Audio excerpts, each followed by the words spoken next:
राजू अपने ऑफिस से देर रात को काम खत्म करके घर लौट रहा था। आज वो घर जाने के लिए बेहद खुश था क्योंकि अगले दिन राखी का त्योहार था और राजू की बहन चिंकी दूसरे शहर से काफी समय बाद राजू से मिलने आई थी। चिंकी राजू को कॉल करती है। अरे भैया, कहाँ हैं आप? इतनी देर हो गई, मैं कब से आपका वेट कर रही हूँ। देखिए अंधेरा हो रहा है, जल्दी घर आ जाइए। हाँ हाँ चिंकी, मैं बस अब ऑफिस से निकल गया हूँ। और सुनो, मेरे फोन में बैटरी भी नहीं है, ये कभी भी बंद हो सकता है। तुम परेशान मत होना, मैं बस 1 घंटे में घर पहुँच जाऊंगा, ठीक है? राजू इतना बोलता ही है कि उसके फोन की बैटरी खत्म हो जाती है और वो बंद हो जाता है। घर लौटते वक्त राजू को कोई भी ऑटो रिक्शा या टैक्सी नहीं मिलती, जिसकी वजह से वो पैदल ही घर की ओर चल पड़ता है। इधर चिंकी भी अपने भाई राजू के लिए परेशान हो रही थी। लगता है आज मुझे कोई भी टैक्सी नहीं मिलेगी, आज पैदल ही जाना पड़ेगा। अब बिना ऑटो या टैक्सी के इतने लंबे रास्ते से जाना तो नामुमकिन है। ऐसे तो मुझे घर पहुंचने में सुबह हो जाएगी, भला इतना लंबा रास्ता कौन चुने। हाँ चलो, कब्रिस्तान वाले शॉर्टकट से ही चलते हैं। ऑफिस से घर जाने के लिए राजू लंबा रास्ता न लेकर शॉर्टकट से घर जाने लगता है, लेकिन उसे जरा सा भी अंदाजा नहीं था कि ये उसकी सबसे बड़ी गलती साबित होने वाली थी। कब्रिस्तान में दो चोर पिंटू मिंटू बैठकर जुआ खेल रहे थे। वो जब राजू को अकेले इतनी रात में वहां से गुजरता हुआ देखते हैं तो वो उसे लूटने का सोचते हैं। ए लड़के, चल अपना सारा सामान और पैसे निकाल कर हमें दे, और जरा भी आवाज की तो ये चाकू देख रहा है ना, इसको तेरी गर्दन में घुसा दूंगा। अरे कौन हो तुम? देखो, मेरे पास कुछ भी नहीं है, मुझे जाने दो प्लीज, मेरा जल्दी घर पहुंचना बहुत जरूरी है। तभी दूसरा चोर मिंटू भी उठ जाता है और वो दोनों राजू को घेर लेते हैं। वो राजू से पैसे मांगने लगते हैं। ए, चल अपने सारे पैसे निकाल तुरंत, जो भी तेरे वॉलेट में है, जल्दी कर। बचाओ बचाओ, कोई मुझे।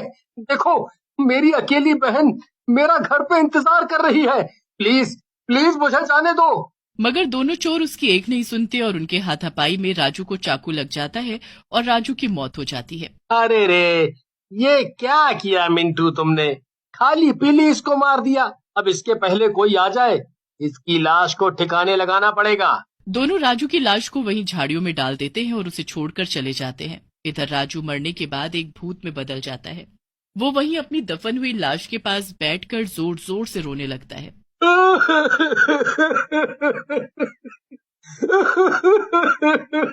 अरे, ये सब क्या हो गया? अब मैं अपनी बहन से कैसे मिलूंगा? वो कितनी दूर से मुझसे मिलने आई थी, उसे तो ये भी नहीं पता कि मैं यहाँ मर चुका हूँ।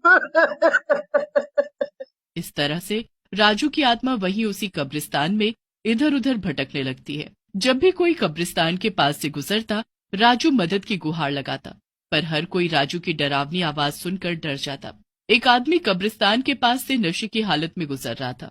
अरे मैं हुस्न परी, मैं जाने जहां, मैं सबसे हंसी, मैं सबसे जवान, सौंदर्य साबुन निरमा, सौंदर्य साबुन निरमा। नशे की हालत में उस आदमी को देखकर राजू को एक आइडिया आता है। राजू उस आदमी के सामने जाता है। अरे भला तुम कौन हो? अरे रे, ये तो भूत है। अरे कोई बचाओ। हैं? इसकी आंखें तो देखो, कितनी लाल और डरावनी हैं। अरे भागो रे भागो। पर वो आदमी भाग नहीं पाता। राजू उस आदमी के शरीर के अंदर घुस जाता है और अपने घर की तरफ जाने लगता है। राजू अपने घर का दरवाजा खटखटाता है, पर कोई गेट नहीं खुलता। उसे अंदर से अजीब सी आवाजें आती हैं, इसलिए राजू खिड़की से घर के अंदर देखने की कोशिश करता है। खिड़की से राजू को जो दिखाई देता है, उसके बाद उसके पैरों तले जैसे जमीन ही खिसक जाती है। राजू देखता है कि उसके घर में वही दोनों चोर बैठे हुए थे जिन्होंने उसे मारा था, और अब वो चिंकी को बंदी बनाए हुए थे। उन्होंने चिंकी को बांध कर रखा था और वो सब घर को लूट रहे थे। अच्छा हुआ, उस आदमी के वॉलेट से हमें उसके घर का एड्रेस मिल गया, और उसने मरने से पहले यह भी बोला था कि उसकी बहन अकेली है और इसका इंतजार कर रही है। हाँ, उसने खुद तो हमें ज्यादा पैसे नहीं दिए और हमारा काम आसान कर दिया। अब देखो आज हमें कितना फायदा हो गया। आज तो हम माला माल होने वाले हैं। पिंटू और मिंटू दोनों हंसने लगते हैं और सारे कीमती सामान को अपने झोले में डालने लगते हैं। उधर चिंकी का राजू के मरने की खबर सुनकर बुरा हाल था। वो रोती ही जा रही थी। ये सब कुछ खिड़की से देखकर उस नशेड़ी आदमी के अंदर घुस चुकी आत्मा को बहुत गुस्सा आता है। वो जाकर दरवाजा तोड़ देता है और कमरे के अंदर पहुंच जाता है। अरे तू कौन है और तू अंदर कैसे आया भला? ए मिंटू, इसको भी बांध दे और अगर ये ज्यादा होशियारी दिखाए तो इसके अंदर चाकू घुसा देना।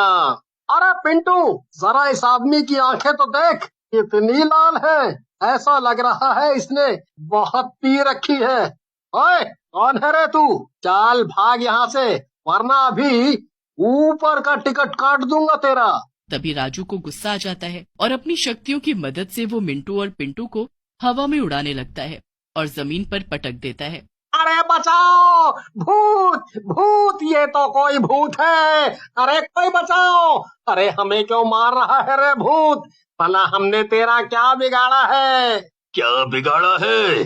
अरे तुम दोनों ने तो मेरा सब कुछ मुझसे छीन लिया है। तुम्हारी वजह से मेरी ये हालत हो गई है। तुम्हें तो मैं जिंदा नहीं छोड़ूंगा।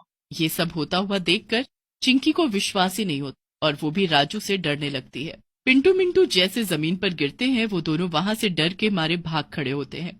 अब उस कमरे में सिर्फ राजू और उसकी बहन ही थी। अरे कौन हो तुम?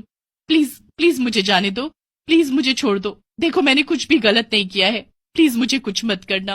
अरे चिंकी, ये मैं हूँ, तुम्हारा भाई।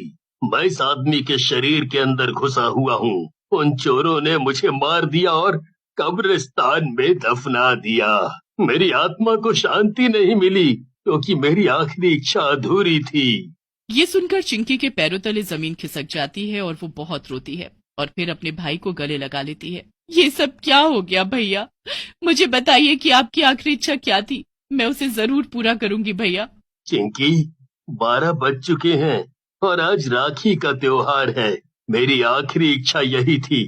तुम मुझे मेरे हाथों पर अपनी राखी बांधो चिंकी, और उससे मेरी आत्मा को शांति मिल जाएगी। ठीक है भैया, मैं जरूर आपकी आखिरी इच्छा पूरी करूंगी। चिंकी राजू के साथ अपनी राखी लेकर उसी कब्रिस्तान तक जाती है जहां पर चोरों ने राजू को मारकर छोड़ दिया था। चिंकी राजू की लाश के हाथ पर राखी बांध देती है और राजू की आत्मा चिंकी से कहती है, चिंकी, माफ करना मुझे, अब जाना होगा। तुम्हारा रक्षा बंधन का मेरा आखिरी गिफ्ट तुम्हारी टेबल की ड्रॉअर में रखा हुआ है। मुझे उम्मीद है कि तुम्हें वो अच्छा लगेगा। ये बोलकर राजू की आत्मा को शांति मिल जाती है और वो गायब हो जाता है। चिंकी वापस घर जाती है और अपने टेबल की ड्रॉअर में देखती है। उसमें एक छोटा सा गिफ्ट रखा था जिसके अंदर एक नई कार की चाबी थी जो पिंकी को हमेशा से चाहिए थी। चिंकी को वो कार देखकर बहुत रोना आता है और अपने भाई की बहुत याद भी आती है, पर चिंकी बहुत हिम्मत करके एक नई जिंदगी शुरू करती है।